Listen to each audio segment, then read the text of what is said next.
Hello there everyone, this is your friend Jake, and then in this tutorial video guys, I will teach you on how to create a CRUD application using PDO in PHP and MySQL.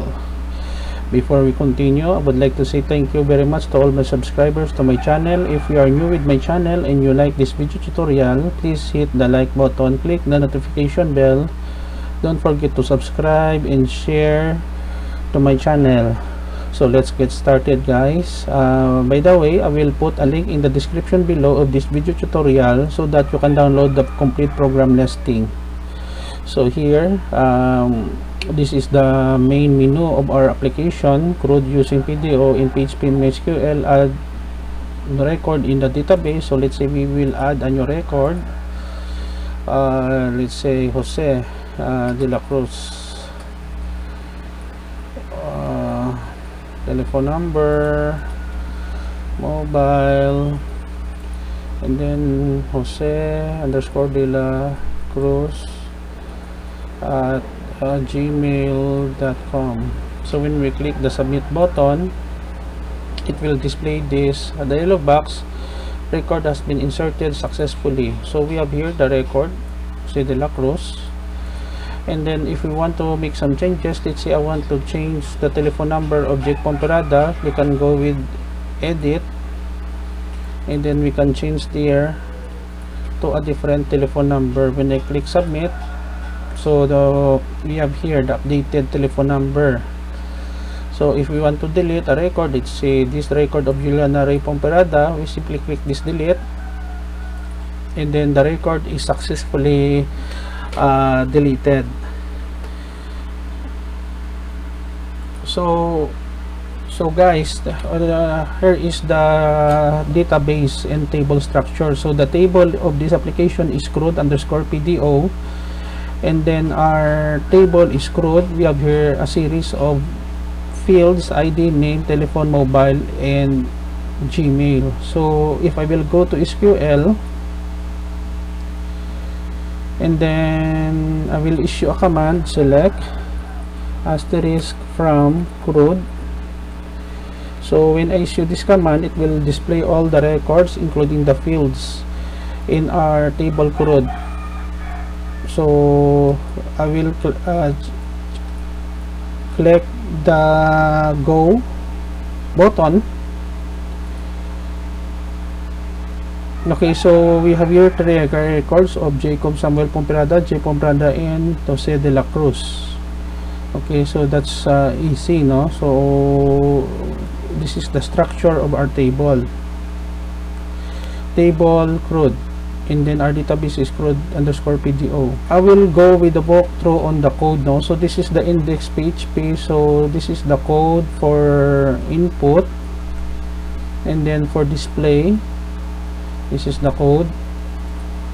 So we have here a prepared statement for PDO to list down all the records. So we have here, so I will put the link now so that you can see how the code works.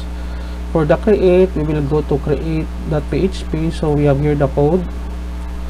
So we have here the field. So we sanitize for any special character, and then we prepared here to check if there is a duplicate record based on the mobile number. So we have here, if there is a duplicate in mobile number, duplicate entry. So if there is none, we insert record here, and then we have here a query in the PDO. So if we want to go first now to the connect of the table, so we have here the server name is localhost root, and then the database, no? So I have no password here, so the database is CRUD underscore PDO. So we have already go to the create. Let us go with the update. So the same thing, if you have created already of the create, the same thing with the update. The only difference is we are using this code to update, sanitize all the record, update, and then message here, header, and then it will go back to our main menu, the index.php, and then commit rollback. So if let us go with the edit. So edit is the changes, no? So we have here the SQL command. so it will display all the record on the fields. Okay, and then lastly we have here, very important also, is the delete. So delete is very simple also. We have here the command for the delete. Okay, so select asterisk, meaning all, from CRUD where ID, whatever it is ID, if it is greater than, record has been successfully deleted. If it is true, and then failed, if it cannot be deleted. So let us go back here in our application. Let's say we want to create a new record. Let's say James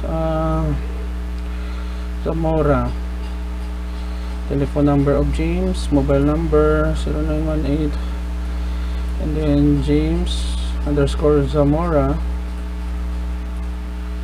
at hotmail.com. When we submit, okay, the record has been inserted successfully. So we have here the record of James Zamora.